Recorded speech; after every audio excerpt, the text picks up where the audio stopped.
Okay, welcome to the Board of Supervisors regular meeting, Monday, June 15th, 2026. I'm going to call to order and do the Pledge of Allegiance. Pledge allegiance to the flag of the United States of America and to the republic for which it stands, one nation, under God, indivisible, with liberty and justice for all.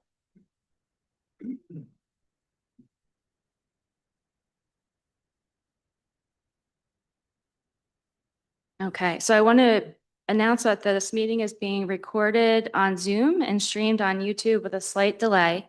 The township will accept public comment remotely via Zoom only. Remote participants are asked to remain muted except for when making public comment. During opportunities for public comment, the chair will first invite public comment from in-person attendees, and then will ask for public comment from remote participants. If you would like to make a comment remotely, use the raised hand icon in Zoom and turn your camera on. And when the chair calls on you, please unmute yourself. Is anyone else recording the meeting? Okay, thank you.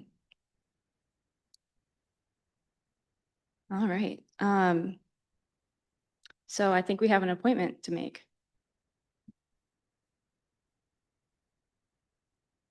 So I'd like to announce,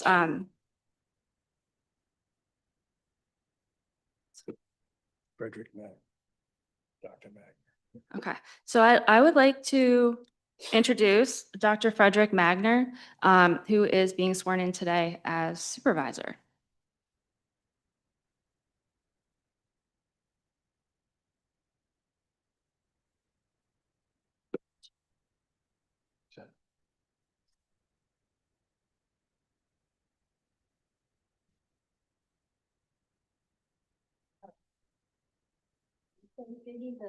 Okay. And are you okay?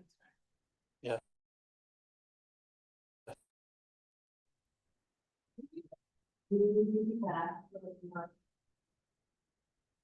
Okay. Mr. Magner, if you can raise your right hand and then read the line there where it begins I and then fill in your name.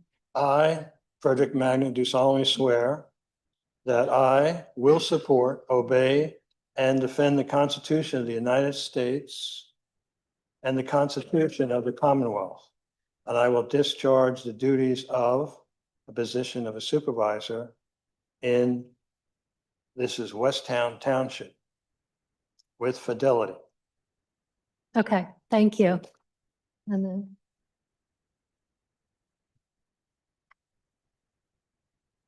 Where's the X?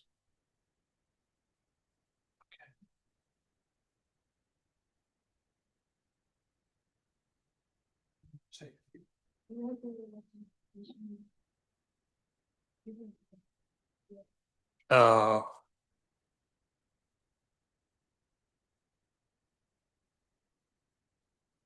Library card?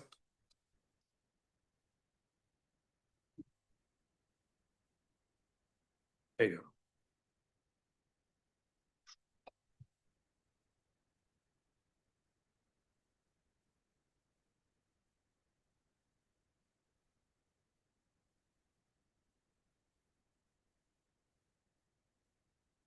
Thank you.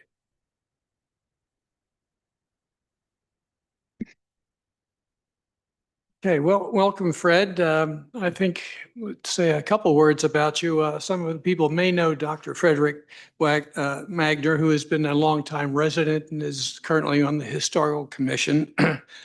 But you may not know a number of things about him that I think you might find interesting. He retired from the U.S. Army Medical Corps as a colonel after 32 years, after many deployments, including a mobilization and a command position during Desert Storm and Desert Shield. He ran or managed a hospital in Wernersville for 7 years. And later he built, owned, and operated a senior healthcare facility and a life care facility in Honeybrook. And at the same time provided on-call early intervention child care services for the Delaware County Department of Human Services. He volunteers as a tour guide at the Brandywine Battlefield Park and is active in at least a dozen historical societies in our region. So we're very happy to have you on board, Fred. Thank you. Welcome.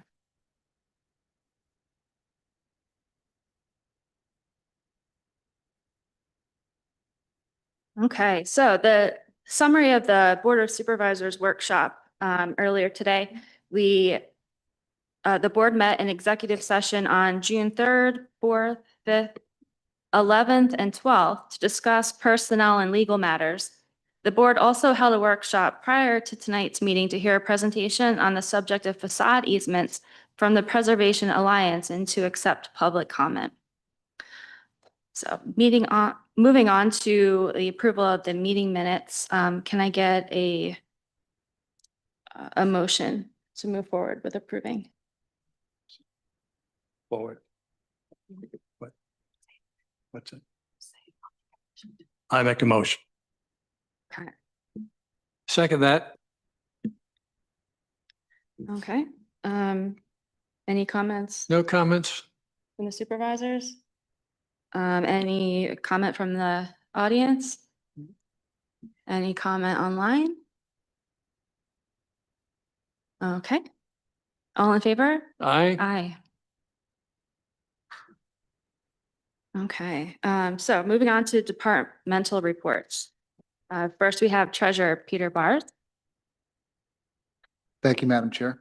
The general fund ended the month of May 2026 with $10,101,515.74 in the bank. The open space fund had a month's end cash account balance of $1,725,091.09. Our sewer fund ended the month of May with $2,548,072.44 in the bank. The refuse trash fund had a month's end cash account balance of $834,379.59. The capital projects fund ended the month of May with $2,027,279.10 in the bank. Our debt service fund had a month's end cash account balance of $2,701,299.54. Our capital reserve fund had a month's end cash account balance of $7,528,493.38. Our liquid fuels fund had a month's end cash account balance of $775,735.27.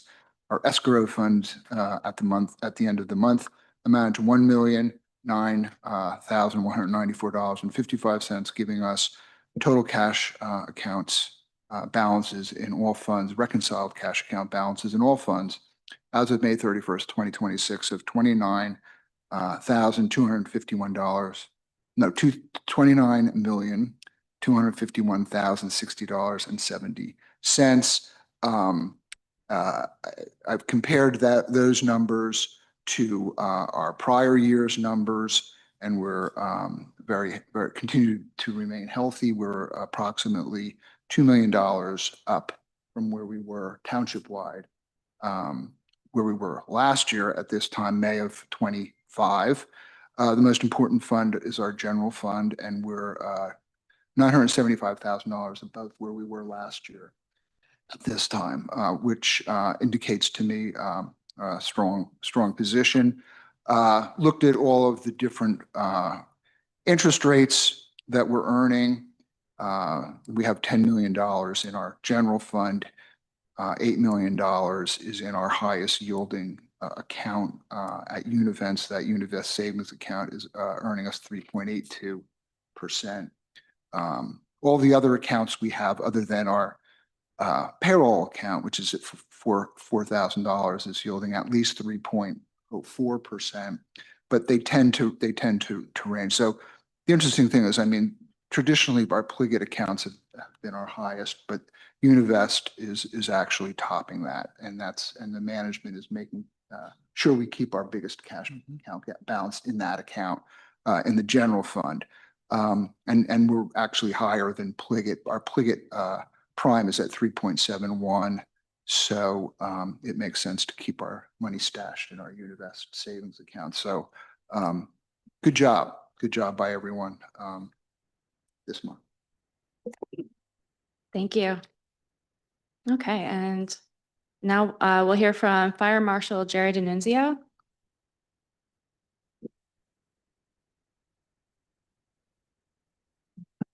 Good evening. In May, there were 106 calls for service in Westtown.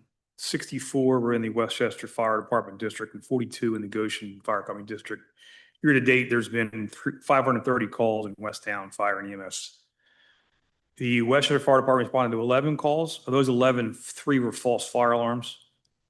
The Goshen Fire Company responded to 15. Of those 15, 6 were false fire alarms. So our false fire alarm numbers go up and down monthly, but it's something we got a little better with trying to handle. The remaining 80 calls were medical in nature, handled by Good Fellowship and Goshen Fire Company.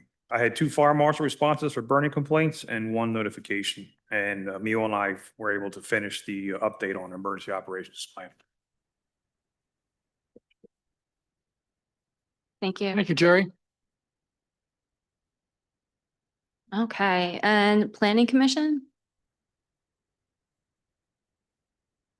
Okay, we have Jack Embick.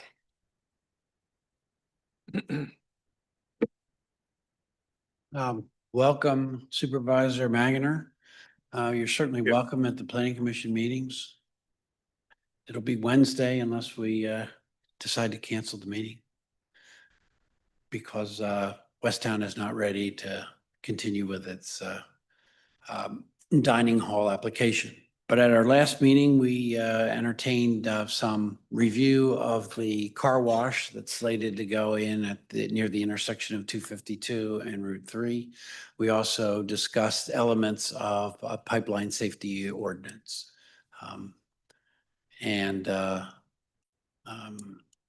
We'll be working on various other matters as the year unfolds. Do you have any questions? No questions? No, thank you. Okay, and Westtown East Goshen Police Department, Chief Leahy. Good evening. Good evening, everybody. For the month of May, the department handled a total of 2,253 calls for service. Specifically in Westtown, we handled 1,045 of those 2,253. Year to date in Westtown, as of May 31st, the department's handled 4,782 calls in Westtown specifically, and total as a police department, 10,235 calls. Just some of the calls that officers handled in May specifically to Westtown include 7 animal complaints, 28 motor vehicle crashes, 3 disturbances, 4 domestic disturbances, drug arrest, 1 DUI arrest, 9 erratic driver complaints, 7 fraud reports, 7 harassment incidents, 9 mental health incidents, 4 sex offenses, 1 simple assault, 2 theft reports, 32 traffic related incidents, 200 underage drinking incidents, 1 weapon offense, and 15 well-being checks. The department and officers in the department handled a total of 582 proactive incidents. 197 of those were traffic stops in Westtown Township, and the remaining were patrol checks, business checks, school checks, and such. Just a trend that we typically see this time with summer upon us is our department typically sees an increase in reports of juveniles riding dirt bikes on public roadways in the township. I want to remind everybody that dirt bikes that are not registered or insured are not permitted to be ridden on public roadways and can only be ridden on private property. But with that being said, on private property, additionally, it is a violation of the township ordinance to operate a dirt bike in a manner that causes unreasonable noise or disturbs the peace. And lastly, I just want to let everybody know about an event we're going to be having in July. The police department will be hosting a Pennsylvania license plate replacement event on Saturday, July 25th from 10 a.m. to 1 p.m. in the parking lot of the East Goshen Township Building. That's at 1518 Paley Pike. If your license plate's faded, damaged, or hard to read, officers can assist you in completing the proper paperwork to obtain a free replacement plate from PennDOT. We're going to have more information regarding that coming out on our Crime Watch and Facebook social media pages. Again, the full report for the month of May can be found on our Crime Watch website under the Police Commission meeting minute agenda. And that's all I have. Thank you. Okay, moving on to public comment, non-agenda items. Okay. My name is Bill Chesko. I live at 1025 South Concord Road, Westchester.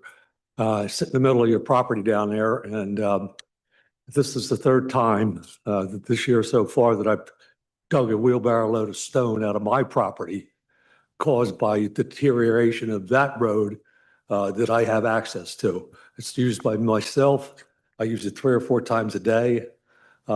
There's 10 to 15 cars down there sometimes during the day to hook up with the parking lot for the trail. I've complained about this road, and I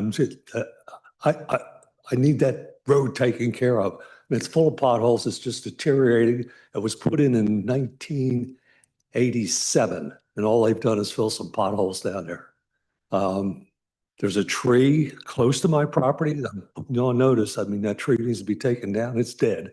And it's leaning toward my property, my fence, my gardens, my patio, my pool. So that tree needs to be taken down. But that road just, I don't know what the solution is. I mean, I also get the mud from the parking lot because they go up a small hill there. I think Tom's probably familiar with it. It's just, it's just eroding. The roots are showing through. I don't know how anybody gets up over there. I don't like to go over it with my truck. If you could do something with that, I don't know what the solution is, other than a couple of years ago, I got a price of $4,000 to pave that. I agreed to pay half of that. I'm sure it's not that inexpensive at this point, but I've asked for it to be tarred just to keep the road together. It's all alligatored. There's great big, the edges of it's a 2-lane road, just for the tire tracks. And it's caving in on the sides.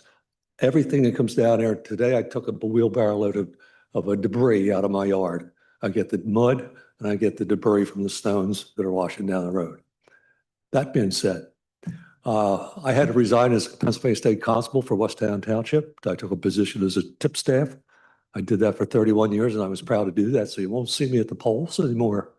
I have 55 years in law enforcement and 28 years with Westchester and 31 doing this for the township. So the position's open. If you know anybody wants to do it, it doesn't pay a lot and it's a lot of work. So anyway, that's my 2 incidents. I just, the constable thing, and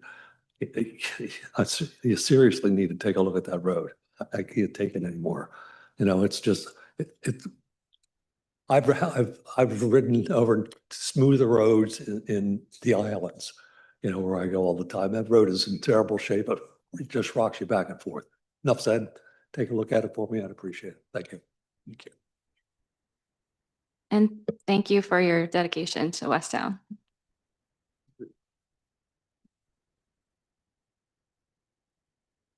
Any other public comment, non-agenda items? Okay, moving on to old business. So we're going to start some public hearings. And I want to just make a statement before we get started about the comprehensive plan, because that's what we'll be discussing during these hearings. So the comprehensive plan is a document that's meant to be advisory and visionary, and any recommendations or implementation of the ideas in there require additional public participation and processes. So if you read something in the comprehensive plan, it doesn't necessarily mean it's going to happen. Just to make sure everybody is aware of that. Okay, so opening the hearing, public hearing number 2 on amendments to the 2019 comprehensive plan update amended in 2022, and consider resolution 2026-7 amending the township's 2019 comprehensive plan update. So opening the hearing now. Pursuant to the Pennsylvania Municipalities Code, the township needs to conduct a public hearing on the proposed amendments to the township's 2019 Comprehensive Plan Update, amended in 2022 via Resolution 2022-10, prior to formally amending the plan by the adoption of the proposed resolution. The township proposes to amend Chapter 7, Open Space, Parks, Recreation, and Trails, Chapter 11, Land Use and Housing, including several maps and an implementation table. The proposed amendments are to reflect the land acquisition of Craigbilly Preserve and multiple improvements to Oakbourne Park. The hearing number 2 was duly advertised in the Daily Local News on June 1st and June 8th. A copy of the amendments was sent to the Chester County Planning Commission, the Westchester Area School District, the Township Planning Commission, and all adjacent municipalities for their review and comment. Do I have a motion?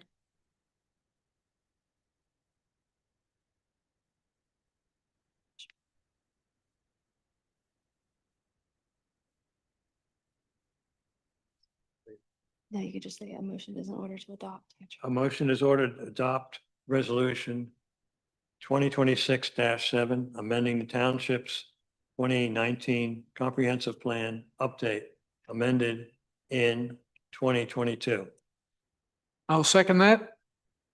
Okay, any comment from the supervisors? None. Any comment from the audience?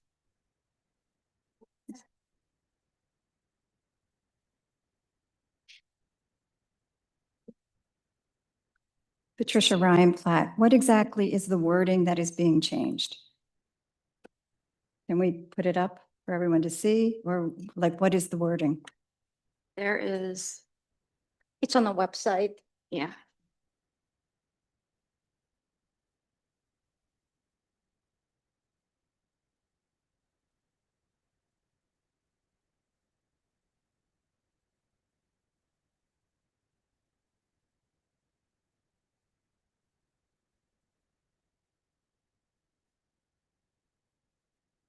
You want to take another public comment while I'm putting it up? Yeah, okay, sure. Pat McDonough, 7 Oakbourne Road, Westchester, PA. I would hope that you had heard public comment before you voted, but I guess it's a done deal now. We didn't vote yet. Oh, I thought you just No. voted to start the hearing?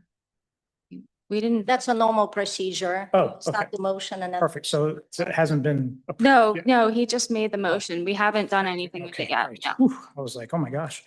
Yeah, the one thing that I noted when I saw was the changing of, one change was expanding commercial and mixed-use zoning along 202 to encompass existing residential properties where deemed appropriate, encouraging for such properties to be combined and converted to commercial or mixed uses, especially where redevelopment can be located beyond the ultimate right-of-way of 202 with alternate access rather than direct access to 202. I read that as the Darlington Inn probably is the possibly the rezoning of that to a commercial property. And then there was another one, consider incentive provisions to encourage mixed-use development, specifically via adaptive reuse of historic buildings for non-residential purposes, especially if such properties are located along highways, which again tells me that's probably in reference to Darlington Inn. And it's interesting because in the Chester County Planning Commission review of the ordinance changes, they specifically said that the Township Comprehensive Plan, page 6 and 6-9, indicates that the Westtown Inn, AKA the Darlington Inn, and then it goes on to describe it's nationally registered. The township should continue their ongoing efforts for the preservation and adaptive reuse of this historic resource. If this parcel is to be sold, then the township should consider putting safeguards in place. For instance, the historic preservation easement, which we just spoke about, to protect the Westtown Inn from demolition or remodeling. Additional information on adaptive reuse, and it talks about there.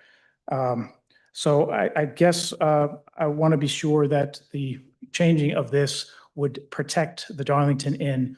And if we are going to rezone this to a commercial property, that we put some sort of, as the Chester County Planning Commission recommends, putting some safeguards on this property. And I think the Planning Commission of Westtown Township also recommended that we put easements or protections on this building prior to rezoning and auctioning it off. Okay. Thank This you. is just the comprehensive plan. Nothing is happening. Okay, I just wanted to be clear. Okay. Thank you. To answer your question, so here is the track changes that were discussed with the Planning Commission.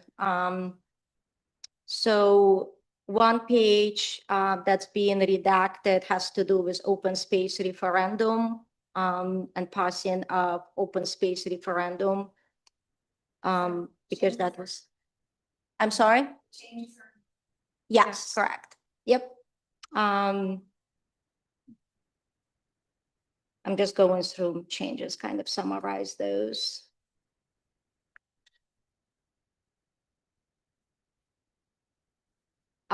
This change here on the enhanced recreational value has to do with the fact that there was a master plan developed for Oakbourne Park, and there were investments that were made in Oakbourne Park, over $6 million.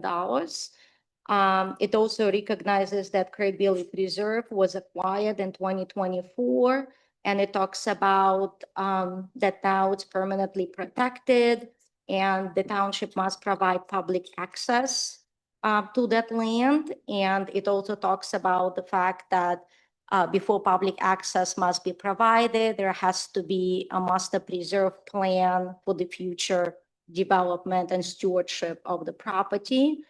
Then it also talks about the previous comprehensive plan recommendation was to have a full-time Parks and Recreation coordinator. So the township has achieved that. We do have, so that's what it talks about here, about the role a little bit. So that's the language that was updated. And then the goal has been changed to say continue to expand recreational programming, because based on our experience in the past year, we've been providing children's activities as well as adult suitable activities for programming. On the future action and policy, the one future action and policy that had to do with preservation of Craigbilly Farm if it becomes available. So that has been achieved, so it cannot be a future policy action.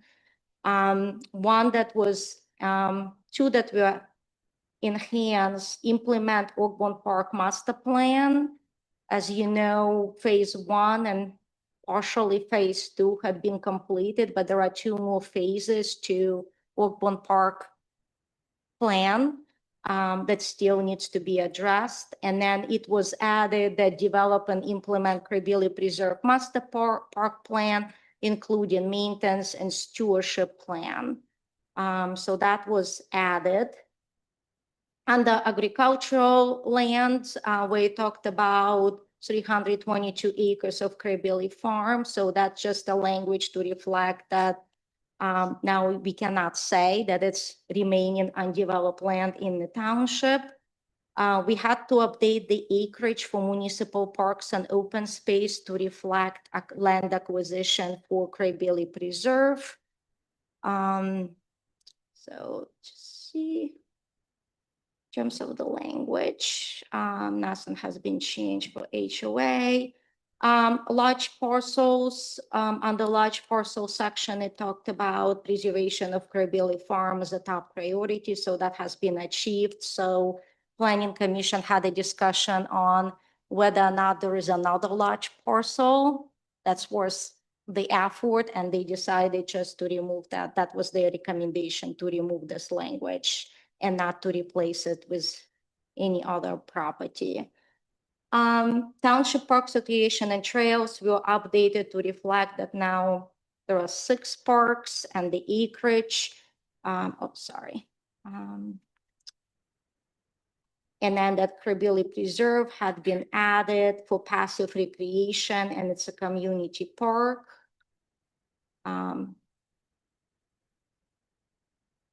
Nothing has been changed under here. Been changed here. So that's an open space chapter. For the housing, land use and housing chapter, main changes reflect also here.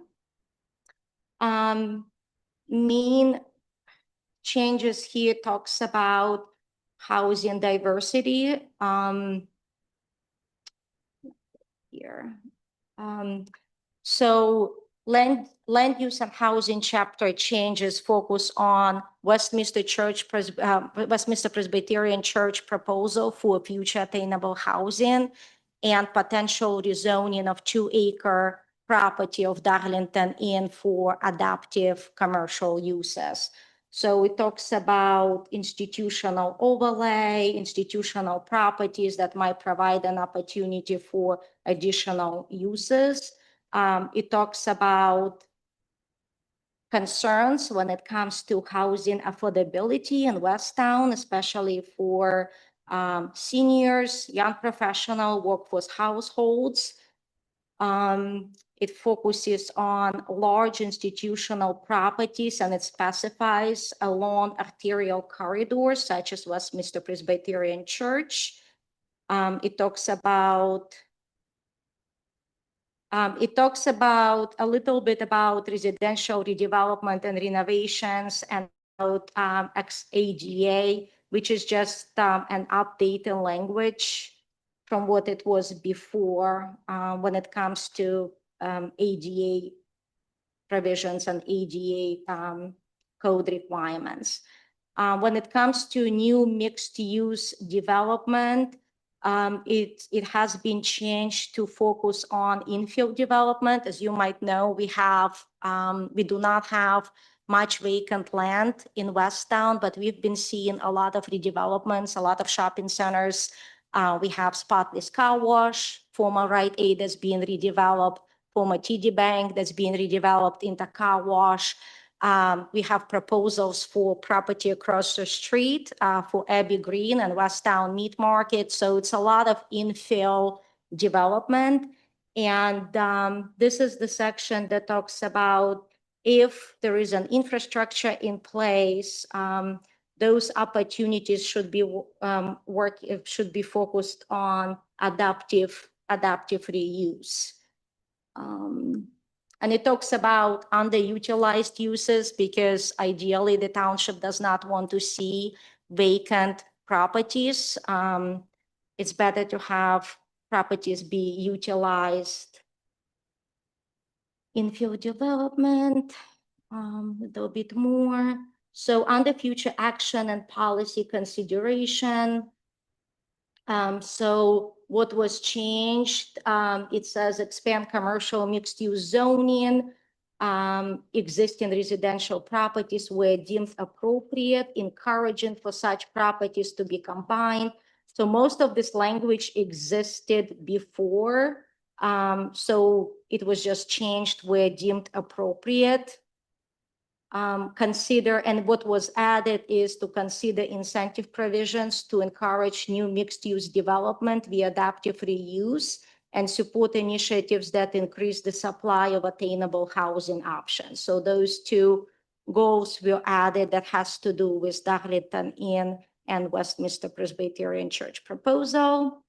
Background discussion was changed to reflect the land uses.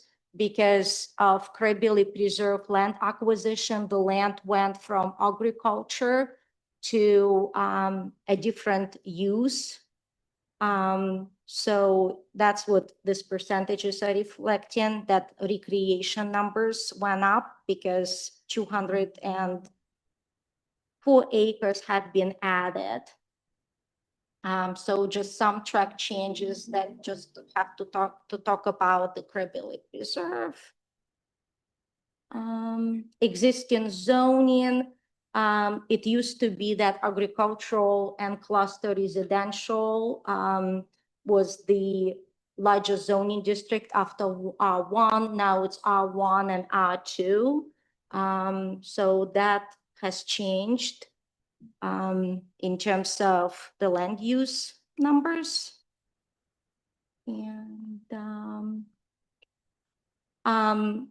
the acres of potentially developable land had been revised as well. So that dropped because of Crabbilly Preserve, as well as the housing units.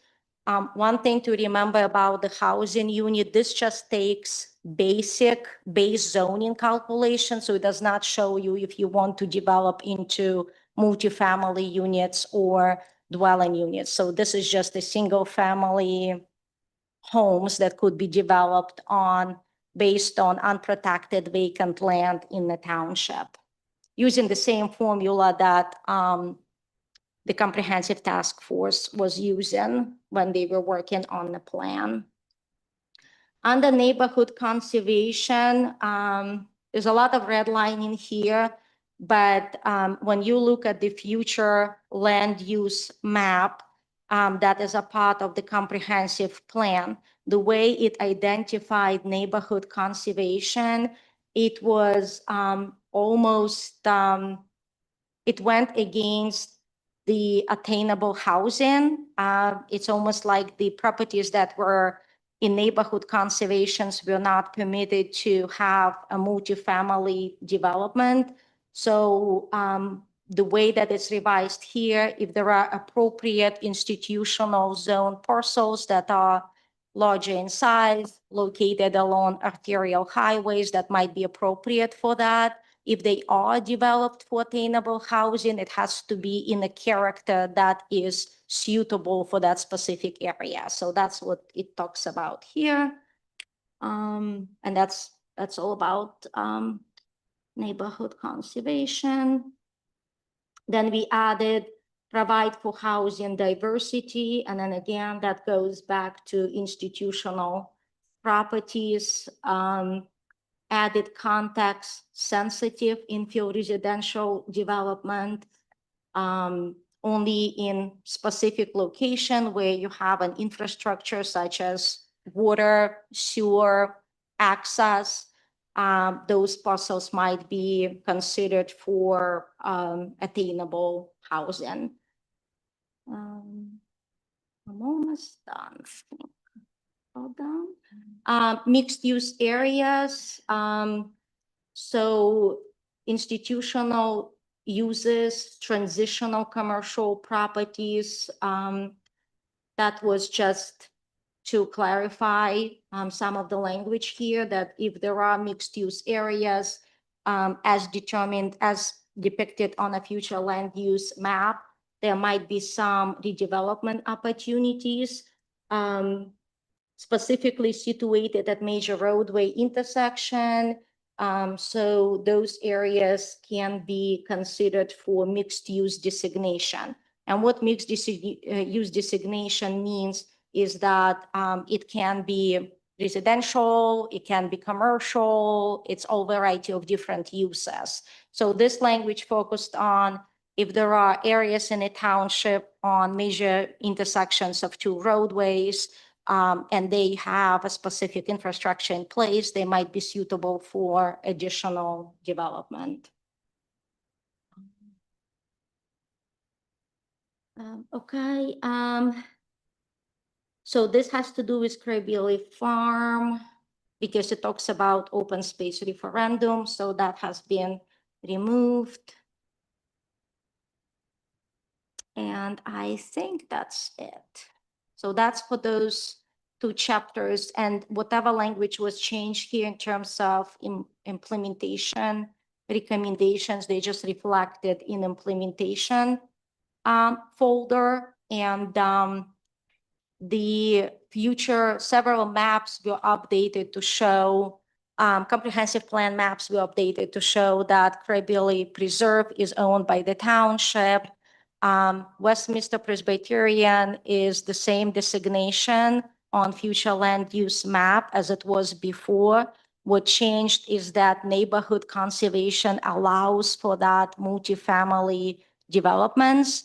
And then the area of mixed use that was designated around Westtown Village Shopping Center is now stretches across 202 towards 2-acre Darlington Inn property. Those are the only changes that were made on future land use map.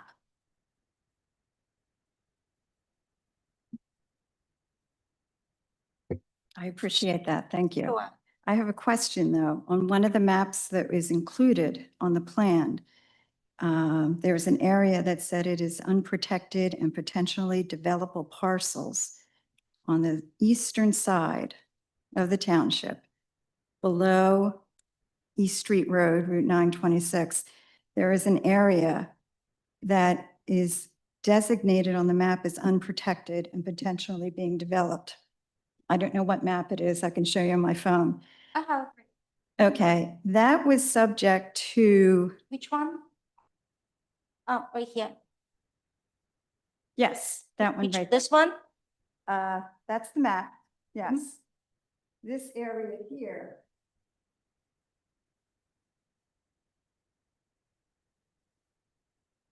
This small area here. That was deeded in perpetuity for solely public recreation use system.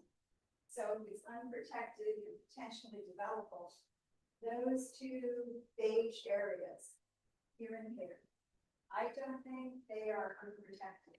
I'm pretty sure they are. So we have not made any changes on this map. This is map from 2019. So unprotected lands means there are no easements in place. And there is no deed restrictions on the property. Okay, so yeah, so then it goes back to if there was an error in 2000, but we don't, when we update the maps for amendment, we only focus on properties that are subject to amendment. We don't do a full review of the comprehensive plan. So. No, usually we, like when you do comprehensive plan amendment for a specific request, you only focus on the changes that need to be made regarding to that, because otherwise it's a domino effect. Then you have to update all 10, 11 chapters of a comprehensive plan, and it might be a 2-year process. I don't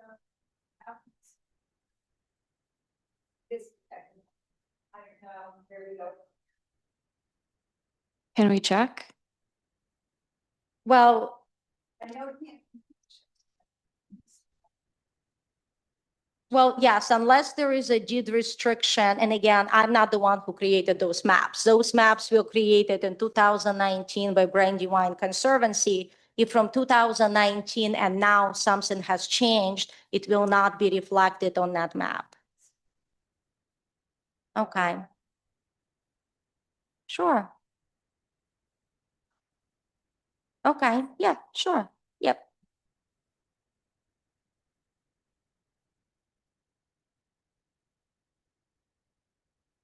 Hi, Bob Yates, 1136 Talleyrand Road. Thanks, Mila, for that update. Could you go to page, I believe it's 47, and could you show us the verbiage that was changed as a result of a Board of Supervisors meeting 6 to 8 weeks ago concerning? No wording has been changed. It's still exact same wording as it was for the first public hearing. Wasn't that why you delayed adopting the comprehensive plan at the time? The Board of Supervisors did not give me an instruction to go and make any changes. Tom, maybe you could, because you didn't adopt it because there was a public outcry, basically. Right. We wanted to see what changes really were made, and there were none. The confusion was on what we had planned to do on both sides of 202. Right. Now, most of the eastern side is already largely, some of it's commercial, some of it isn't.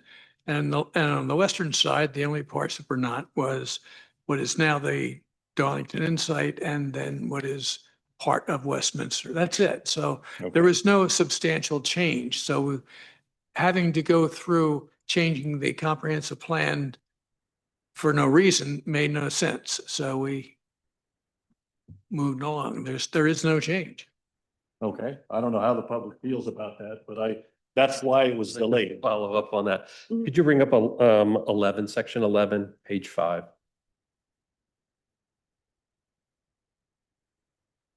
Christopher Scholl, 1409 Ren Lane. Right there. So the bullet point, hold there. Could you zoom in, please, Mila? Thank you.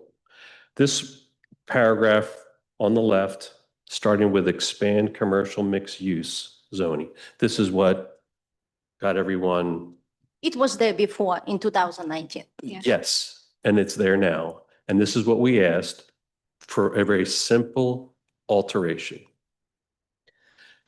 This statement excludes Cree-Billy Preserve acreage that fronts 202. That's all we wanted. One sentence at the end. This excludes Cree-Billy Preserve acreage that fronts Route 202. By doing that, it clarifies that, as we already believe through other means, 204 acres of Cree-Billy Preserve in perpetuity will never be developed. But that statement leaves some ambiguity. All we're looking for is to clear up the ambiguity. Well, the Cree-Billy Preserve, it did restrict it. It's did restricted land. It doesn't show up on a future land use map as an opportunity for commercial. So deed is more restrictive than the comprehensive. Comprehensive plan can be updated every 10 years. I know. Deed It's isn't. it's just when you read it, Sense. it leaves ambiguity. And that's all we were looking to do, is to rectify the ambiguity with one additional sentence. That's all. Does that make sense, Tom? You understand that there is no way in the world we couldn't change that. Somebody gave us $100 million. We couldn't do that. I do understand that. Right. But for clarification and eliminating ambiguity for everyone that is so vested in Cree-Billy Preserve, what's the harm in adding 8 words? It does not make logistical sense. It's the same way as to let every single property here that is under agricultural easements to say that it would never be available for commercial use. And every single park, Township Park, Tyson Park, Lodgeborn Park, because that's exactly what you're asking for. Then you have to add every single property. If any way it talks about commercial or mixed use areas, then you have to bring up every single open space and specify. That's not really a purpose of the comprehensive plan. Would you like to come up? Anna Healy, 1164 Lake Drive. When you say it doesn't really make sense, that is to you. But that's not necessarily to the township citizens. And we own Cree-Billy. The people do. So if this is a request, there's nothing wrong with acceding to that request, because the idea is to communicate clearly so that everybody understands and values that word. Mila, what would be involved in doing that? I believe we would have to have You're looking at 2 months delay. 2-month delay. Yes, right. Correct. Well, I'm not willing to do a 2-month delay to change something that makes no difference. Pat McDonough, 7 Oakbourne Road, Westchester. I just want to bring an example of the Obama Presidential Library actually sits on Millennial Park land in Chicago, which was an open space park. And the Board of Supervisors or the mayor there decided that they wanted to donate that land to the Obama Library, so it would be built in that location. They're in the Microsoft School in Fairmount Park in Philadelphia. That's part of Fairmount Park. The mayor at the time thought it would be appropriate to bring Microsoft in, so they donated that land, which was Fairmount Park, now sits a school on Fairmount Park. And Millennial Park now has lost 25 acres to the Obama Library. So I think it's a simple request just to sort of put clarity on this, because, you know, a lot of people worked hard to save Craigbilly Farm, and we just want to have clarification. Thank you. Please. My name is Dr. Jenny Sutton. I live at 1428 Johnny's Way. I, like many other citizens, worked very hard for Craigbilly. And I too, it may be 2 months, Mr. Foster. It may take 2 months, but many members of this community, more than 60%, as I recall, voted for Craigbilly. We want to see that change done so that there's no opportunity or no, it's clarified completely. We don't want to leave it ambiguous. The Period. comprehensive plan has no meaning other than what some future board might say, well, should we do that or shouldn't we? And it's in their hands. That can be changed by the next board. So changing a sentence in there will not add any protection whatsoever. The best protection you have is what we've already done. We've made that ground township property. All the grants that we've gotten are so ironclad, we can't do anything there until we have half a dozen people agree with it. So, I mean, I hear what you're saying, well, but I you're not also- understanding it then. but I'm not completely unsure that you understand that there are citizens online and several citizens here, including myself, that would like to see that sentence changed and are willing to wait the 2 months so that it can be done in a way that we're comfortable with. You were not for the Craigbilly Farm historically. I'm aware of that. I voted for it. At I one have point. my serious doubts about the deal we made, but that's an entirely different issue. That's right. But we who worked very hard for it, and I'm one of those individuals, want to see it in very clear. So I would urge you Mhm. to take those 2 months. Thank you.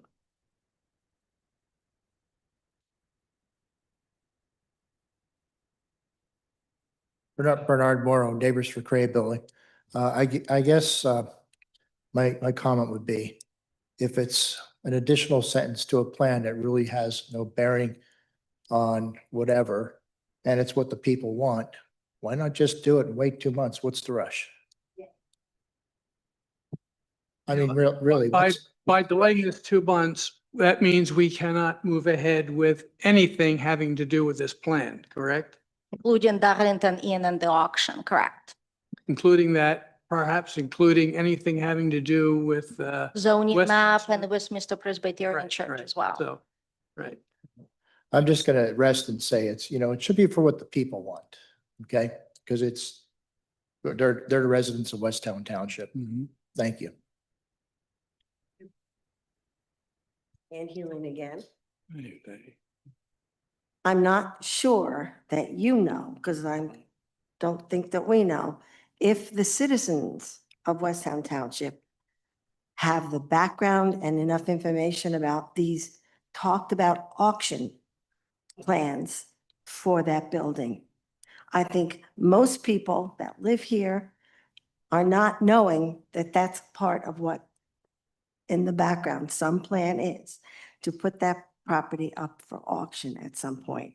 And I do think they need to have that completely spelled out, not in a multiple page plan that's online, perhaps a ballot initiative or something informative in the November ballot that says, doing this, plans are to do this, because the auction didn't come from the citizenship. It came from the supervisor's offices. And I don't think it's fair or right for the citizens to have to swallow that. Thank you.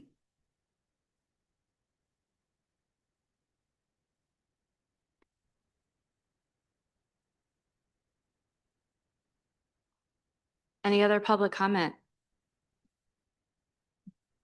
Any public comment from the audience online?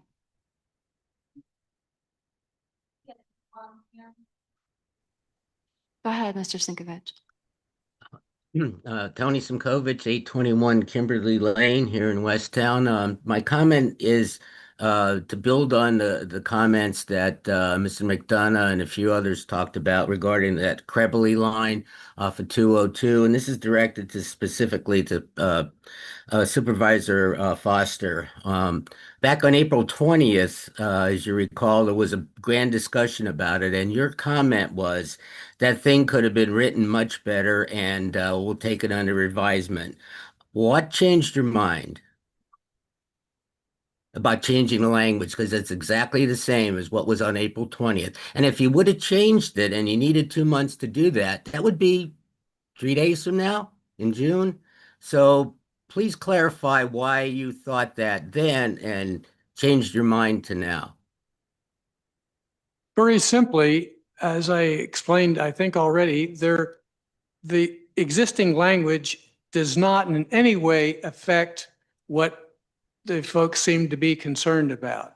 And by forcing a change, it requires us to go through a process of, I don't know how many bodies have to look at that. 247 review. Right. So it has to go probably back to the planning commission again, I guess. Adjacent municipalities. Yeah, it is for no purpose whatsoever. That is a waste of our resources. So that is why I changed my mind, because it made no difference. But it does And we make a got- difference. If you put the language in there and a future board wants to rescind it, they got to go to the public to rescind it. So what's the harm in putting it in? Or why wasn't it changed in the last 2 months, I guess, is more my question. It doesn't matter either way. Because if it's in there, it's in writing. And if future boards want to rescind it, they go to the public and we go through the same thing we're doing tonight. Tell me where I'm wrong. Future boards will not be able to do anything with the land because there are 4 declarations and deed restrictions that run with that land. Right. It is more restrictive that this comprehensive plan, the Planning Commission and Comprehensive Task Force will be reviewing in the next 3 years. Hopefully after Krebely Preserve Master Plan is done, after Open Space Parks and Recreation Plan is done, which hasn't been updated since 2012. So that would be the time to review the entire comprehensive plan and make any sort of changes as it relates to additional properties that have been acquired, and to reflect everything that happened in the township in the past 10+ years. But the land is very restrictive for even going for as simple as $75,000 grant fund to do a preserve plan. Every single time we make any sort of change in request for proposal documents, PIN-D receipts, it has to go through review of 5 major agencies. So I don't believe putting additional language in a comprehensive plan provides any sort of security for Krebely Preserve because it's already been secured. So what I'm hearing is that there will be, with the possible exception of the Darlington Inn area, there'll be no additional commercial development from Jacqueline Drive down to 926. Is that what I'm hearing? The only zoning change, so if you're talking about zoning change, and if you take future land use map, the only change that was done that had to do with commercial properties, 2 acre of Darlington Inn, and that is it. The same for proposed zoning map change. The only commercial corner is that 2 acre corner on 202 926. Nothing else has changed in terms of commercial uses. It's still exact same zoning that existed before. And then a second comment. We're talking about resolution 2026-07, but that was not included in the packet. What is it? Oh, the resolution just talks about, it probably was omitted. The resolution just talks about adopting those changes as presented. But And the I can public- post resolution. I can put a resolution online. But we're going to Simple vote that. on it before we see it, The Board of Supervisors probably has it in their packets. but the public didn't. I can upload it to the website. Our administrative assistant probably did not upload it. But we're going to vote tonight, aren't we, or are we not?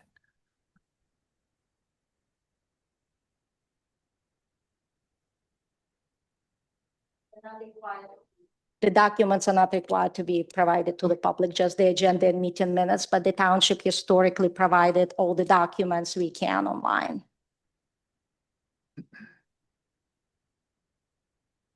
I don't have that resolution here, but anyway.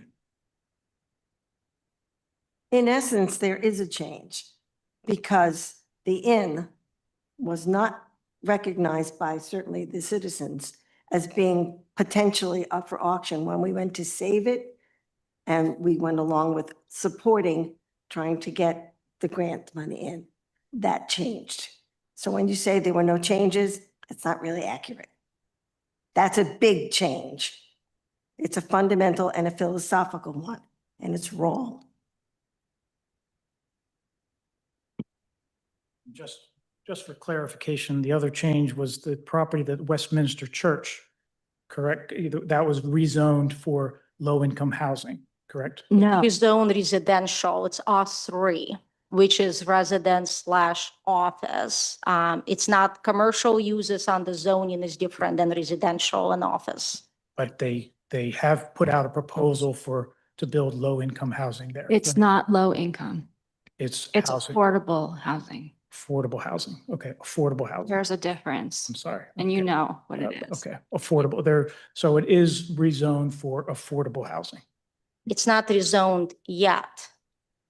The Westminster Presbyterian Church approached the Board of Supervisors with the request to change zoning to accommodate a future attainable housing project, which is a rent control housing project in partnership with church community, church housing corporation, similar to the one in Westchester Borough. So that's for clarification, that has changed along the corridor of 202.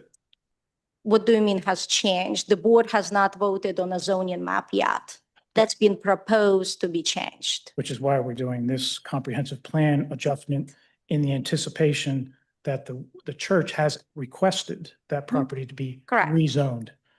And they want to be rezoned R3, correct? Correct. Which will allow for affordable housing. Right. Okay, just want to make that clarification. Thank you. All right, I've got my questions answered. Thank you. Hey, Ray, go ahead.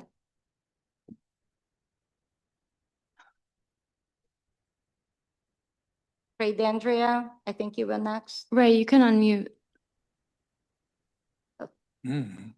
Sorry.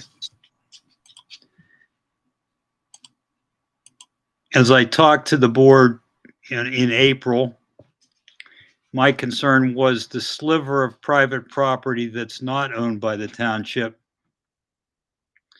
which is owned by someone that apparently isn't interested in selling.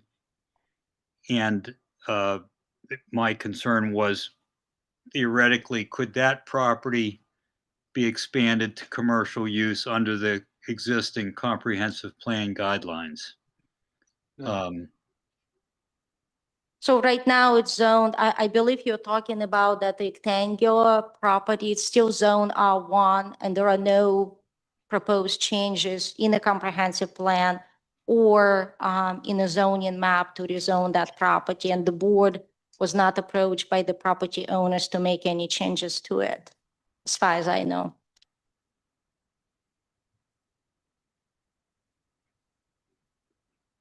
So does that preclude any commercialization? Well, R1 is not zoned for commercial, it's just residential uses.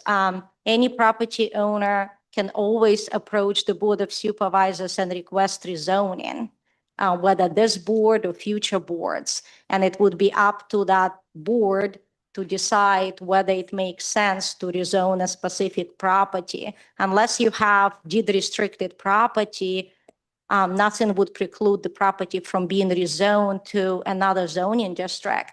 Where it's located, the township, the best practice is to avoid what we call spot zoning. Spot zoning, it's when you have one property zoned a specific way in a sea of other zoned properties. So the way that it's zoned now is appropriate as it touches another R1, I'm sorry, I'm looking at the map, R1 zoning district on another side of 202. So it really does not touch any commercial zone districts. But any property owner can approach the board with the request for rezoning. Thank you. Sure. Adam, do you want to go? Oh, sorry. He lowered his hand. I don't know. Oh, sorry. Adam, did you? I was muted. Oh, I go just ahead, want Adam. to say very quickly that I'm just feeling a little disappointed that I feel a lot of. I'll be the first one to agree that I think changing the language in this, like I see Mila's point, that like fundamentally it doesn't really change anything, but I think we have to acknowledge that there's intrinsic value in having very engaged residents of this township feel heard and responded to. And I think I'm just disappointed in kind of the tenor of what I'm hearing from some of the supervisors, which feels dismissive at best, and that's really not what I would sort of hope for in my elected officials and people governing the township. I get it, like you can be very practical about this, but I think there is also the matter of really hearing the distress that people are communicating in this room, the concern that people are feeling, and acknowledging that is real. That's a stress that people are carrying about an issue that's very, very close to them and that they've worked very hard on. So I hope that the supervisors will really hear what everyone in the room has said tonight and acknowledge that we're not just here to always do things in the most efficient way possible. We're really here to be a community.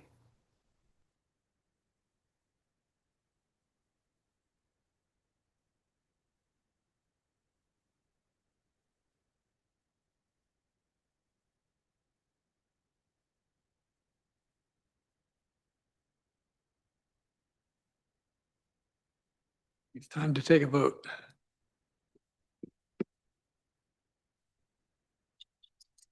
What?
Okay.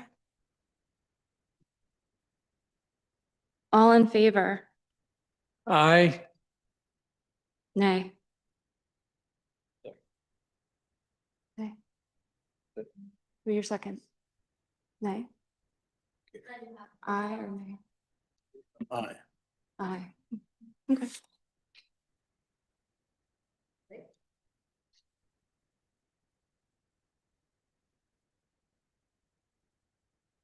What was the vote? 2 ayes and a nay. Thank you.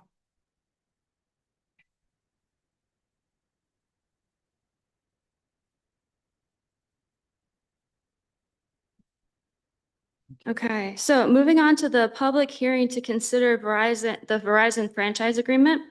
So I'll open the hearing. On January 3rd, 2024, the township engaged the services of the Cohen Law Group to assist in a franchise fee audit and cable franchise renewal negotiations with Verizon. This engagement was made pursuant to the proposal to perform cable franchise renewal services submitted to the Chester County Consortium on November 30th, 2023. The current franchise agreement expires on July 6, 2026. Highlights of this new 5-year agreement include the following: same franchise fee of up to 5% of the cable operator's gross revenue, expansion of the definition of gross revenue to include 5 additional sources, authorization to conduct an audit of Verizon to ensure the accurate payment of franchise fees, higher interest in addition to any underpayments, clarification that Verizon must provide free cable service to municipal facilities, schools, and public libraries, and a new 12-month notice period to the township prior to any termination. Tonight's hearing was advertised in the Daily Local News on June 1st, 2026. Do we have a motion? Motion is to adopt the ordinance 2026-4 pertaining to Verizon franchise agreement and to authorize the Board of Supervisors Chair to execute the agreement. Second, Any comments from the supervisors? have to close the hearing. Oh, sorry, let's close the hearing. Okay, any comments from the supervisors? No, this was pretty standard stuff, exactly the same as it was the last time we did it. Okay, great. Any comments from the in-house audience? Any comments from those online? Okay, and right here. Call for the vote. Then. Yeah, so let's go ahead and vote. All in favor? Aye. Aye. Aye. Okay. All right, moving on to the public hearing to consider the non-uniform defined contribution pension plan. So I'll open the hearing. The township's non-uniform defined contribution pension plan is funded entirely by state pension aid, and excess contributions need to be returned to the state. In order to avoid a refund for 2026, township staff recommends that the funding formula continue to be increased from 5% of employee compensation to 8% of employee compensation for 2026. Similar ordinances were adopted in 2021, 2022, 2024, and 2025. Tonight's hearing was advertised in the Daily Local News on June 2nd, 2026. Do we have a motion? Motion is to adopt the 2026-05, amending the non-uniform pension plan. Comments? Any comments from the supervisors? Second that. Oh, sorry. Any comments from the Got supervisors? to close the hearing. Yeah. Oh. Sorry, it says it. Okay, I'll close the hearing. In-house audience, comments? Online audience? Okay. And we'll take a vote. Aye. Aye. Okay, moving on to new business, to consider the establishment of a study committee for the Crabilly Preserve Master Plan. As required by the DCNR grant guidelines, a study committee is being formally created by the Board of Supervisors to assist the township and the selected future consultant with the preparation of the master plan for Crabilly Preserve, a 204-acre open space acquired by the township in 2024. The purpose of the committee is to provide local knowledge, stakeholder perspectives, technical expertise, and community input throughout the planning process. The committee will serve in an advisory capacity only and will make recommendations to the Board of Supervisors. The committee is expected to meet periodically during the planning process and will dissolve upon completion of the master plan unless otherwise directed by the board. Do we have a motion? A motion is in order to establish a master park study committee for the purpose of assisting with the preparation of the master preserve plan and providing recommendations to the board throughout the planning process. Second. All in favor? Oh, I'm sorry. I'm still getting used to this. I'm sorry, guys. Comment from the supervisors. No comments. Okay, comments from the in-house audience? Comments from the online participants? Okay, all in favor? Aye. Aye. Okay. We'll consider appointments to the study committee for the Crabley Preserve Master Plan. The following members are proposed to be appointed to the committee. David Stauffer, Capital Projects Coordinator from Chester County Parks and Recreation. Oops, sorry. Carol DeWolf, Citizen at Large, former Township Supervisor, former Executive Director of Natural Lands, environmental advocate and longtime township resident with extensive knowledge of the preserve and surrounding area. Jack Embick, current Planning Commission Chair and longtime member, former Comprehensive Plan Task Force member, and environmental attorney with expertise in land use and conservation matters. Joe Devis, current Environmental Advisory Council Chair, leader of the Goose Creek Alliance, active with the Brandywine Red Clay Alliance and Penn State Master Watershed Steward. Steve Perrone, current Parks and Recreation Commission Chair, who can provide perspectives on recreation needs, programming, and park operations. Rick Brown, longtime member of the Friends of Oakbourne, familiar with the preserve's history, stewardship efforts, and community interests. Dixie Peters, longtime member of the Westtown Goshen Rotary Club, participant in volunteer projects and community initiatives at Oakbourne Park. Katie Loveland, local resident and arts educator with the Westchester Area School District, can provide perspectives on educational programming, community engagement, and the arts. And Chris Scholes. Oh. Can I? Mila, Can I? Chris Scholes should be on here, is that correct? Yes, I would accept the appointment. Okay, and Chris Scholl. Thank you. Okay, can I have a motion? Motion is in order to appoint an individuals identified above to serve on the study committee for the Crabilly Preserve Master Park Plan. Second? Okay, any comments from the board? No? Any comments from the in-house audience? Any comments from those online? Okay, all in favor? Aye. Aye. All right, consider resolution for the 2026-8 authorizing submission of the grant application to PA DEP for the Growing Greener Plus program and commitment of matching funds.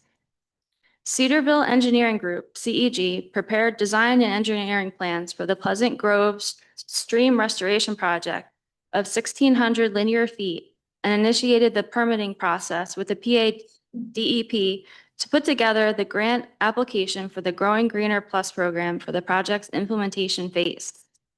The estimated cost of construction to complete the project is $84,978.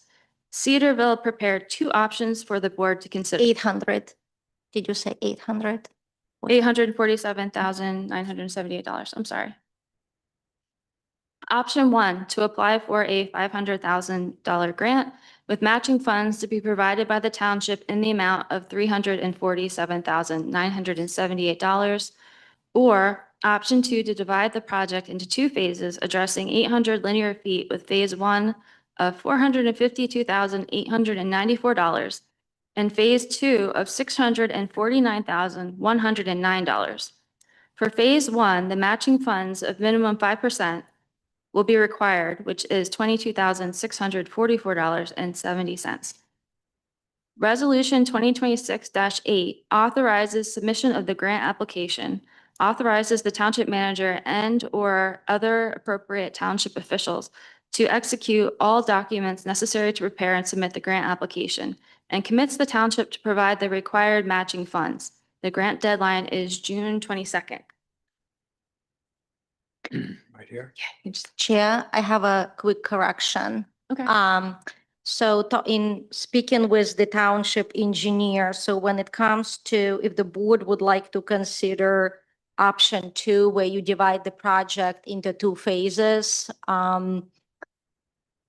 The recommendation is to go for a full amount of grant of $500,000, and we would use the money that the township already spent, which is about $130,000 as a match, which means that we would actually be providing almost 30% match, and we do not have to provide any additional funds. So with Growing Greener grant, and we met with the grant administrator, is that you can utilize any monies you spent in the past 3 years towards the project. So there was study completed before. Civil engineering over the years looked into project and evaluated, as well as the design, engineering, and permitting that was done this year. That's still in a review with the DEP. It's all be utilized as a match with the money that we already spent. So the amended resolution states that we would apply for a full amount, $500,000 grant, and the township would provide up to 30% match, that's how much we spent or even more already on the project. So we really don't have to budget additional funds for next year. So will that complete the project? Just phase 1. Just phase 1? Yes, if the board would like to complete the entire project, we could still apply for $500,000 grant. We can provide $130,000 that we spent as a match. However, in order for us to complete a full project, we are $350,000 short. So for next year, then the board would have to budget $350,000 towards construction cost. So your full in would be $130 that you spent, and then $350,000 more next year, but you will be able to complete the entire project. If you decide to go with option 2, you would apply for $500,000 grant. You already have a match, but you still have to pay for phase 2, which is estimated cost today is $650,000.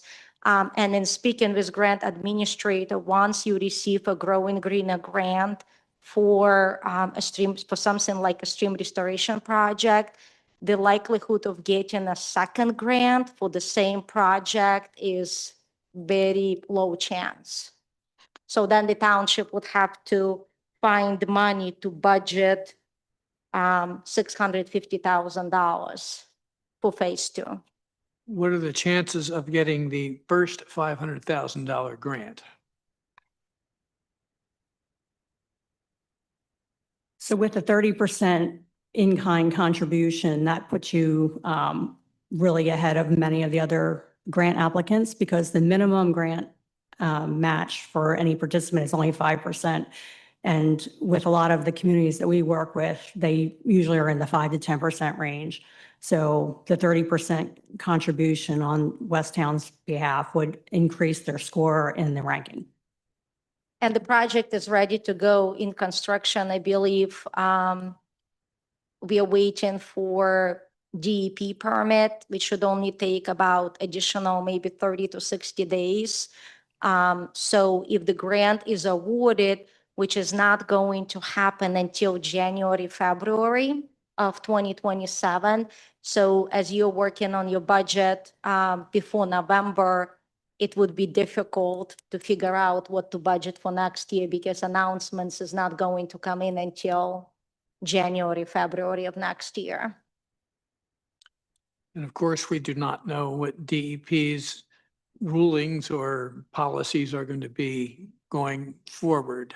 I don't have any update. They did not roll out new requirements for volume plans.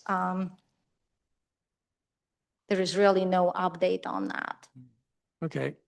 So we're not making a decision today if we're choosing option 1 or 2. We're just deciding. You are, because In a way, yes, the grant deadline is June 22nd. We have to know how much we are applying for, because if you applying to complete full project, $850,000, ultimately you are saying that you are matching it with 350 plus 130. So if that's the percentage, so once you tell Growing Greener how much, what's your percentage is, then you would have to provide that amount of percentage. You have to decide whether you subdivide the project into 2 phases or 1 phase before you apply for grant. Right, and that commitment letter has to be part of the application. Right. So the motion, Motion is, yeah, but put in 30 instead of 5.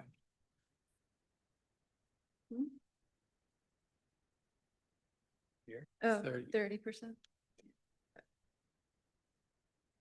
motion is in order to adopt a resolution 2026-08 authorizing submission of application to PA DEP for Growing Greener Grass Program, authorizing township manager and/or other appropriate township officials to execute all documents necessary to prepare and submit the grant application, and into committing to provide the local matching funds of 30% of the project's cost as per grant application, and any additional funds necessary to complete the project, subject to future budget appropriations by the Board of Supervisors. Second, Any comments from the supervisors? Any public comment? well, I just think that's a leap of faith, but I'm not sure we have any options here. Joe Davis, 1116 Chateau Drive. Just want to get clarification. This project, is this the Pleasant Grove Stream Restoration Project? Yes, Okay, so this is committing to the whole project. Is the decision being made right now? it is. Okay, I just wanted to get clarification on that. Thanks. Next year, then the township will have to decide how to fund this project. Right. Either with bonds or other ways to fund it.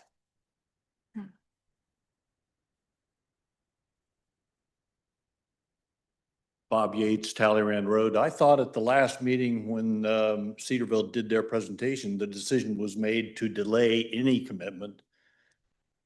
Did I misunderstand? Well, that was one option, but I don't think there was unanimous support for that. Okay. Because we really don't know where where this is going in the future. That's why I call it a leap of faith, yes. Yeah, the only facts we have is that township has an active pollutant reduction plan that dictates how many projects the township has agreed to. And this is the last project that's in that plan. So in speaking with DEP, they would require the municipalities to fully complete their active pollutant reduction plan before initiating new design and the new standards for volume control plan. So that's everybody's understanding that, but nobody knows. And what's the total project cost for all phases? Oh, 850, right now, $847,000 That's the total commitment the township's making. cost. It's a single phase cost. If you do it. What's our commitment to the next phase and the phase, whatever phases? I thought it was many millions of dollars, the whole project is. So yeah, so the way you do stream restorations, there are different ways to do it. You can do a very aggressive stream restoration project where you completely bulldoze the banks and pull it back. That would cost you about $2 million. I think that's one of the presentations that engineers have done before. This is a scaled down project. The township is still gaining the credits that we need to show compliance. So the full cost, if you do full phase, it's $850,000 Okay. right now. If you separate into two phases, then the cost to the township would be, for phase one is just $130,000 for matching funds. But then the township would have to fund phase two, which right now is estimated at $650,000. But you don't know what that would be in the next 2 years. Okay, thank you.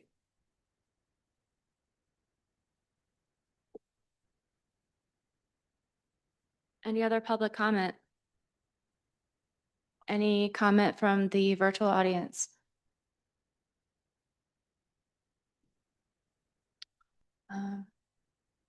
All in favor? Aye. Aye.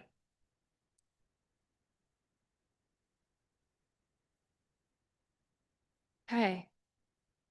We need to consider payment for application number 1 to Dolly Construction Corporation Incorporated for the Pleasant Grove Pump Station Project. Carroll Engineering Corporation has reviewed the payment request number 1 from Dolly Construction for the Pleasant Grove Pump Station Project and recommends approval in the amount of $808,619.10. The work activities include mobilization, precast wet well and precast valve vault, plumbing for wet well and valve vault, pumps with rails, forced main piping, gravity sewer and doghouse manhole, water services, and a muffin monster, which I checked as to what that is because I felt silly saying it. All right, can I get can I get a motion to approve? Action, the motion is in order to approve payment application number 1 to Dolly Construction Corporation in the amount of $808,619.10 for the work related to the Pleasant Grove Pump Station project. Second. Any comments from the board? Just hope it gets finished soon. Any comments from the audience? Any comments from the virtual audience? Okay, all in favor? Aye. All right, on to the fun stuff. Announcements. There is an environmental advisory council vacancy. Residents with an interest in environmental issues and sustainability are encouraged to apply. For more information, visit the EAC webpage or contact the township manager. Some of our fun activities that are coming up, we have family yoga with Miss Rebecca, Wednesday, June 17th at 6:30 p.m.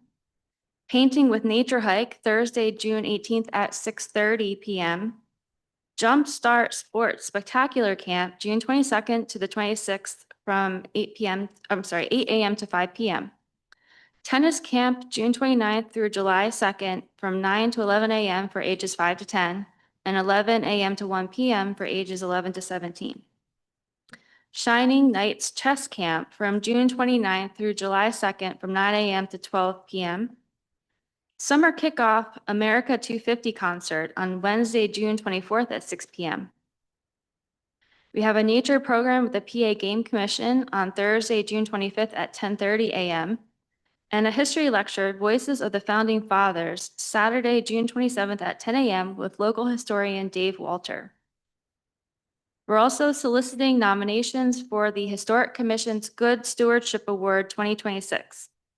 The Good Stewardship Award recognizes a property owner, organization, business, or individual who demonstrates long-term care and preservation of a Westtown historic resource.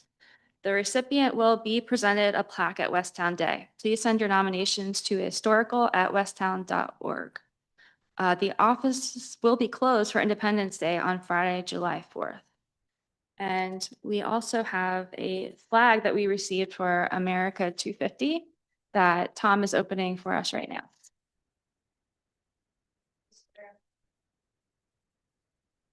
This is from, well, but which department? Okay, we have. Is that the one that flew over Harrisburg?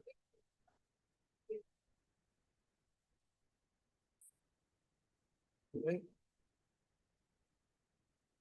Okay. Okay, I don't know if we have to read that. We can, Do you want me to read it? might as Okay. well. Dear distinguished leaders and stakeholders of Chester County, on behalf of the America 250 PA Chester County Commission, it is my distinct honor to present you with this official America 250 PA Chester County flag. This flag serves as a symbol of our nation's upcoming 250th anniversary, a once-in-a-generation milestone that invites every American to reflect on our shared history and look toward our future with hope and purpose. As we prepare for the semi-quincentennial in 2026, this flag represents more than just a date on the calendar. It is a tribute to the enduring principles of liberty, justice, and equality that have shaped the American experiment for a quarter of a millennium. It honors those who built and defended this country while celebrating the resilience and rich tapestry of stories that define us today. We hope you will display this flag as we join together to educate, engage, and unite our communities in this historic celebration. Many see the flag as a timeless keepsake representing 250 years of independence, not just a one-year event. You can continue to fly it alongside the U.S. flag to show ongoing national pride. Thank you for your commitment to the ideals of our nation and for your role in shaping the next chapter of our American journey. With deepest gratitude, Michelle Kitchline, Chair, America 250 PA Chester County Commission. Okay. Shall we go down there?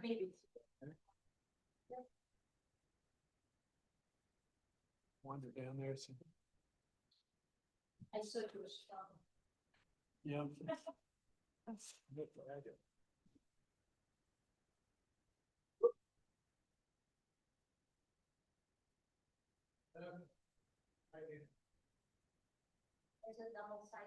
It is. Same thing.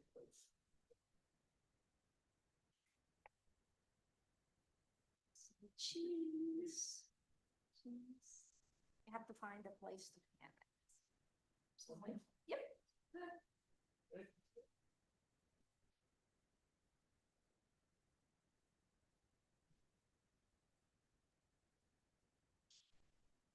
While at the township building here or at Oakmont?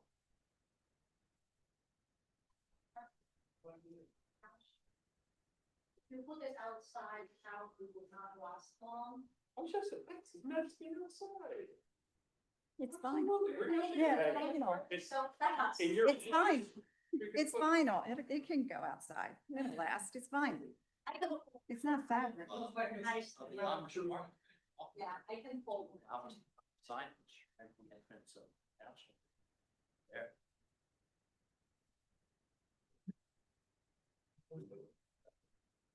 One last thing to do. Okay. The bills. We have public comment, all topics. Oh, you can go next. Patricia Ryan Platt. I just wanted to have some more information about interviewing for the supervisor position. How many people applied? We had 6 applicants. Okay, and did the vote, was it just the 2 remaining supervisors, or did it have to go to the vacancy board, non-board, 1 person for the vote? Oh, it only goes to the vacancy board if we can't make a decision and So agree. the 2 of you made the decision. Okay. One other comment. I think you feel the level of frustration with the whole issue of any commercial development there on 202 with Cribilli. Because with the number of citizens who showed up questioning why it was there. And Mr. Foster, you did say, what do you want us to do? Change the wording. And the response was, yes, change the wording. And you said, okay. So the wording's not being changed. And people are frustrated. You know, it would take maybe 2 months. It took years and years to save Cribilli Farm. Right. And the people just want to protect it. So people are frustrated.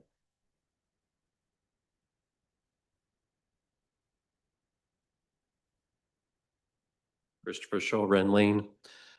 We heard an excellent presentation from the Preservation Alliance during the workshop. I thought I didn't know anything about easements like that, that you could just have a facade easement. Seems like a marvelous win-win where the township preserves this spectacular historical architectural piece at the entrance to the western part of our township. Meanwhile, if we minimize that easement to just be facade and give all of the leeway that Jennifer talked about, allowing a commercial property to have additions, to put things in interior any way they want it, that we could still maximize the price, the sale price, the auction price. I realize that if there's no easements, that will be the highest price we get. And we can also say goodbye effectively to the tavern or to the inn. But wouldn't it be nice to go at least maintain the exterior of that building in that location in perpetuity and still get a good price for that property? That's a rhetorical question.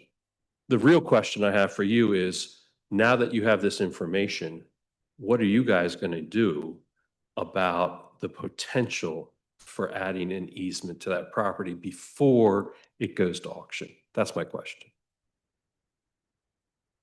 Well, I think we have to do some research because the presentation we heard was very nice, but I got to see the numbers, so we have to do some work. Simple as that.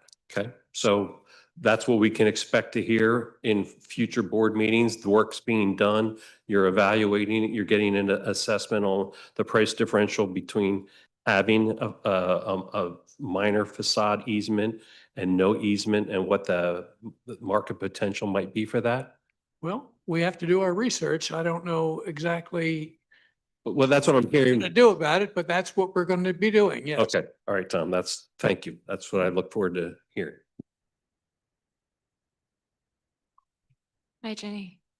Good to see you. I have a direct question for you. Sure. Because I don't know the answer. And that is, when you got to the people you were putting on the master plan for Cray Billy, you listed off 3. I didn't know at that time how to nominate another person that I think is very well qualified. Okay. And I was puzzled, and I wanted to add a name. Okay.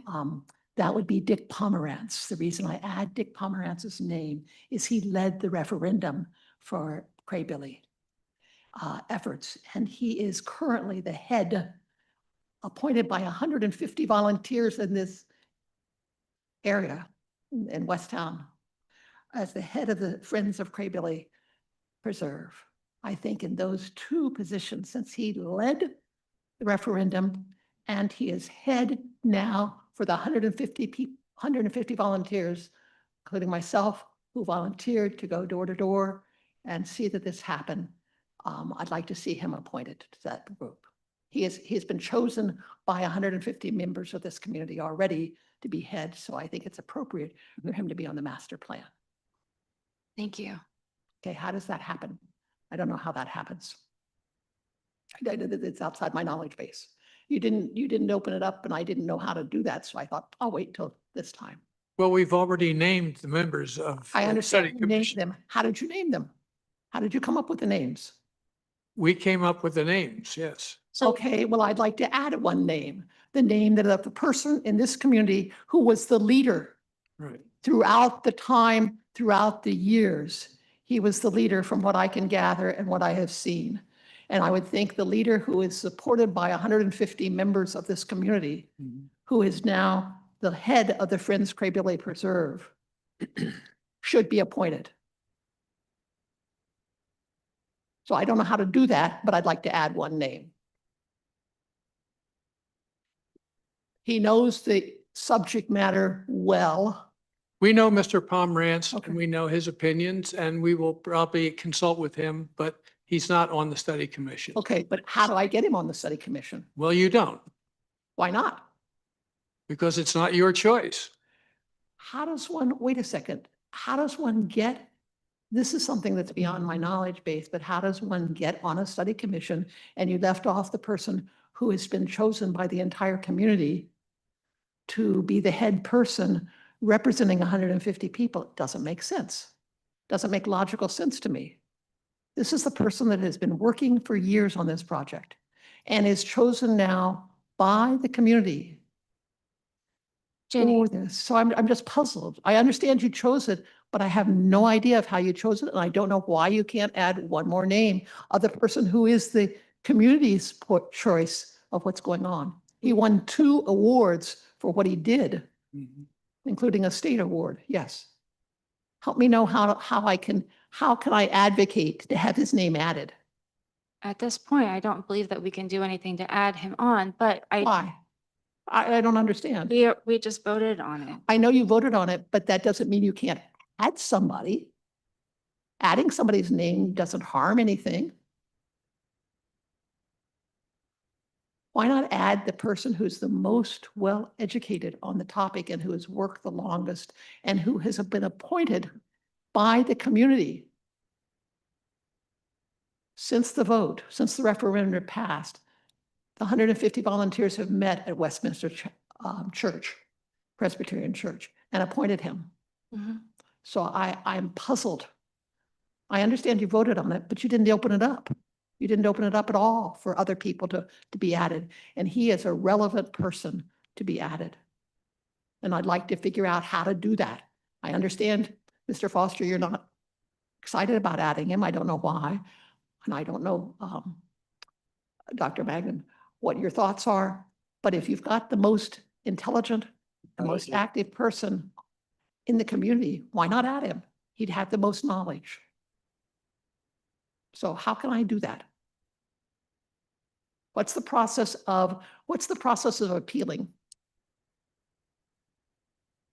It is You simply delegated 3 people, and I have no problem with the people you delegated.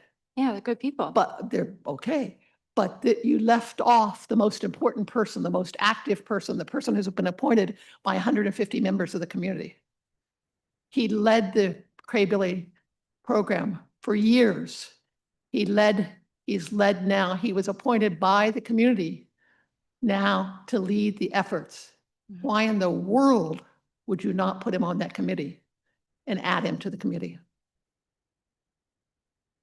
He's well organized. He's been a supervisor. He knows your work. I think he could do an outstanding job. And I'd like to learn how I can add him, what process I need to go through to get him added to that group. Because you obviously didn't consider I don't know why you didn't consider, but you didn't consider the person who has the most knowledge on the subject. Well, we didn't. We appreciate your comments, but we've made the decision and we're moving on. So we Okay. appreciate it. I understand you've made the decision. Right. Usually in a democracy, you have a way to appeal something. This is not a hard thing to ask. This is asking to have the most important, the person that is concerned by the community has been appointed and has been the head all the way along. I have no idea why you didn't appoint him. Yes. But I'm concerned that he get added. So I'd like to register, and I'll be glad to write letters. I'll glad to have community members write letters. But I don't see why you're locking him out when he is the best in terms of he has the knowledge. He's been recognized by the state. He's been recognized for awards, and he is recognized by 150 people in this community to be the head. It doesn't make sense to me. So Jody, I'd like to learn what I understand, Mr. Foster, you want to move ahead. I want to know how I can help get him on that group. In other words, add a 4th person. How do you make appeals to your system? We have 9. Yeah, it's up to the Board of Supervisors to appoint members on any commission and committees, and up to them to decide why they're being appointed. Okay, well, what do you do when you want another person appointed? Not everybody gets appointed, but everybody can participate. It's a public process. Then I would like to ask why he wasn't appointed, because you have a person there who is the lead person. It's not. I don't come very often to committee meetings, but this guy has been in charge for the whole process, the whole Craverly process. He was an advocate. He won the state, as I said, he won the state awards, and he's now been appointed by the 150 volunteers who worked in the community. I don't know why he wasn't appointed, but I'd say he needs to be added. That's called common sense. And I'd like to learn how to get him appointed. I understand that that you want to move on, and I understand that you're allowed to appoint them, but I'd like to have a way to add him to that list. Because you're leaving off somebody that has the most critical knowledge base. How do I do it?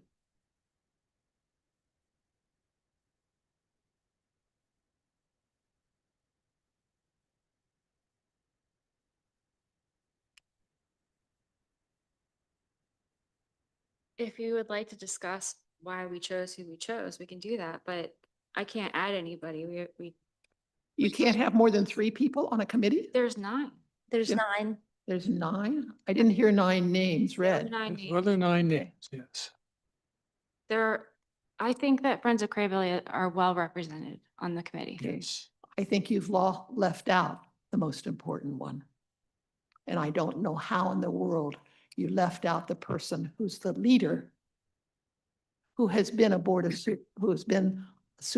Supervisors, member of the Board of Supervisors here, but more importantly, has been the leader of this entire project and is chosen by the community volunteers to continue to be the leader. I think we got your message, but we got to move on. So Okay. I do have one other question Sure. in terms that a little less hard question.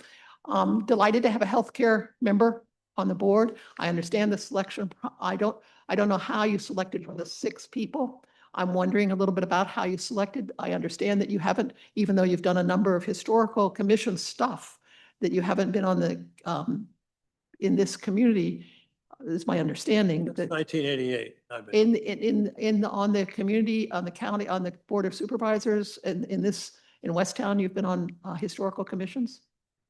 Other commissions, Other commissions, okay. all Perkiomen Valley. Perkiomen Valley, you've heard of it? Okay, so you've not been on this commission, but that's what I thought. How did you happen to choose? I'm delighted, but how did you happen to choose? You had 6. Sounds like she's been. we interviewed 6 people and we felt that the person that had the best combination of life experience that is translatable to what goes on in government, somebody who has familiarity with municipal government, not just in Westtown, but elsewhere, somebody who has, I would call, common sense and has the ability to deal with large budgets. He's dealt with many budgets much larger than what Westtown has. And although all 6 of our candidates were excellent, Good. I hope every one of those who was not selected ends up on some commission so they can become long-term participants in Westtown government. But you can only name one person when you have one opening. So that's what we Okay. did. Thank you. That's, as I said, that's not a major matter. I will see you afterwards to discuss the other matter, because I'm very concerned that that's like a red herring. That's her horrendous oversight.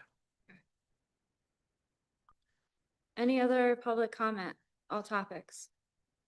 Well, here he comes. Jesus Christ.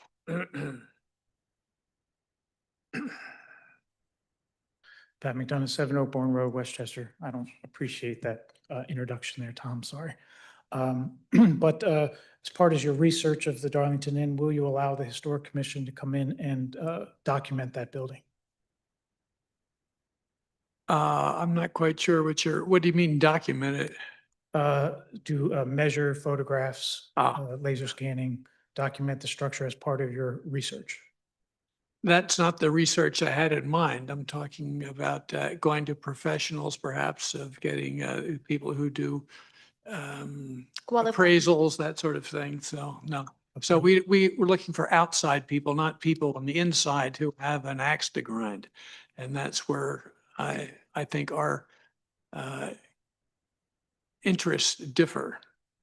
So I want impartial people to do this. To do the documentation. People who will look at this unbiased. So part of the research and the appraisal is to determine the square footage. You would need to know square footage to determine the appraisal. I don't think we need your help. Let me put it that way. So the Historic Commission will not allow the Historic Commission to do any documentation of the Darlington Inn. Is that what I'm hearing? For this process, that's it. For this process of figuring out how we want to proceed in terms of we want to do an easement. That's what I'm talking about. That's it. So I want to be clarify. So prior to auctioning this building off, the Historic Commission will not be permitted to go in that building. I didn't say that. We did have a members of Historical Commission to meet and walk the building. Steve Haftik, who was just here, and document and take pictures, as well as the representative from PHMC, multiple, who also did a presentation to the Board of Supervisors about historic credits and different uses for Darlington Inn. If you are looking to explore further the facade easements, I can get in contact with Preservation Alliance and see which resources There they are have. plenty of people we can call upon for getting the information we need. So It's good to know. Thank you very much.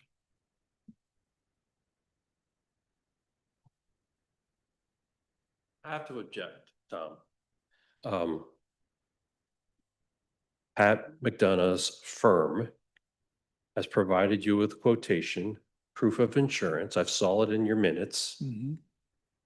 That firm, which has all the expertise necessary to go in and do an objective laser scan, which will give you everything, so much more than photos can give you. And that can be a package that the township owns and can turn over to the Preservation Alliance and anyone else. And then go to that. That's going to help the process immeasurably to have that information. Scanning a building, it's completely objective. It's just taking in data. It's using a tape measure 1 million times and providing it to you in a 3D image. It's just ludicrous to not take his firm up on this offer of free laser scanning. There's no reason not to. I can't. I didn't say we wouldn't. I said we don't need him for our analysis, our financial or appraisal analysis. We don't need it. It'll help. It'll help. I think Anthony Simkovich has a hand, Joe. Yes, Commissioner thank you. Oh, I'm sorry. I'm sorry, Joe Debus goes first. I'm sorry. Welcome, Dr. Martiner, for the to the board. A question on the Krebly Master Plan Committee. Is there a deliverable, or what's the next major deliverable that would come out of that planning Sure. commission, and roughly when? Do we know? Sure. As per DCNR guidelines, grant administrator requested a list of appointed members on the committee. The DCNR has to approve the list and agree to the list. And the next step would be for them to approve requests for proposals, which I hope is going to happen before the next Board of Supervisors meeting, at which point the board can authorize requests for proposals. We're hoping to get some proposals back. So the study committee will not meet until there is a consultant chosen and until there is a consultant came up with the schedule. But there is a work plan that's a part of RFP package that includes scope of work and public participation and role and responsibility of a study committee. And that was on a, go ahead. And they'll be the ones evaluating the RFPs, at least the first cut of it, to kind of see what the good and bad and the ugly is of all the submissions, I guess, is a first big major step. So the RFPs would only be evaluated by the Board of Supervisors. Correct. Yeah, that's what I was Yes. trying to say. Yeah. Yes, Right. and you see on our recommends interviews, they would like to see at least 3 proposals to evaluate. So it would be nice to receive more than 3. And then they'll sift through all of that and come up with a combined recommendation that then the public can react to? The study committee. Yeah. So all the study committee meetings will be public. So public will be participating throughout the entire process. And yes, the study committee will be the body who would digest all the information from the consultants, from the public, from the survey, and everything else. And the consultant would draft recommendations with the support from the study committee. And then the study committee would make recommendations to the Board of Supervisors for a draft plan. The plan would be presented to the public. It would be available for review and comment period. So yes, so study committee would act like an advisory committee, just like any other commission that the township has. Great. Sounds great. Thank you. Thank you. Joe. Joe Davis, 1116 Chateau Drive. I just want to go on record saying that I think that we as a community failed to take advantage of an opportunity to educate the public on this whole comprehensive plan update. I really think that we could have done a better job of whether to call it a comprehensive plan workshop, or I know all the information's online, but I'm going to tell you, it's confusing as heck. I mean, I sat there and you try to read through everything and look at all the red line information. It's very difficult. And to expect all of our residents in our community to understand it and come in with the intelligence that we need to have to make good decisions or have good conversations, it's practically unreasonable. So maybe we could think about doing a better job of getting this information more publicly available so that our residents can understand it easier instead of it just kind of leaving it online for them to research it for themselves. I mean, maybe I'm missing something. Maybe there is something out there that would make it, that makes it easier that I'm not aware of, but that's my 2 cents. Thank you.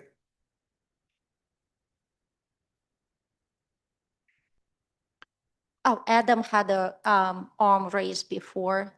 Adam, do you have comment? I'm going to refrain from saying things at this time. Okay. A lesson that some board members might also take under advisement.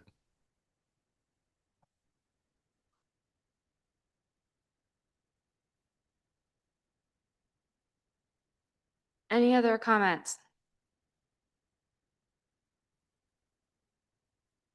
Okay, so moving on to payment of the bills. Do we have a motion? Okay, a motion is in order to approve general fund bills in the amount of $650,778.09. Open space fund bills amount to $1,620. Enterprise fund bills, $32,416. PLGITP card bills is $154,078.37. And capital fund project bills is $5,075.75. Debt service bills of $1 million, excuse me, $1,343,258.95. Grand total of $2,187,258 211 and 32 cents. Second, Any comments from the board? Any public comments from the audience? Virtual audience? Okay, all in favor? aye. Aye. Okay, Motion to adjourn. I'll second that. Yep. Thank you. Adjourned.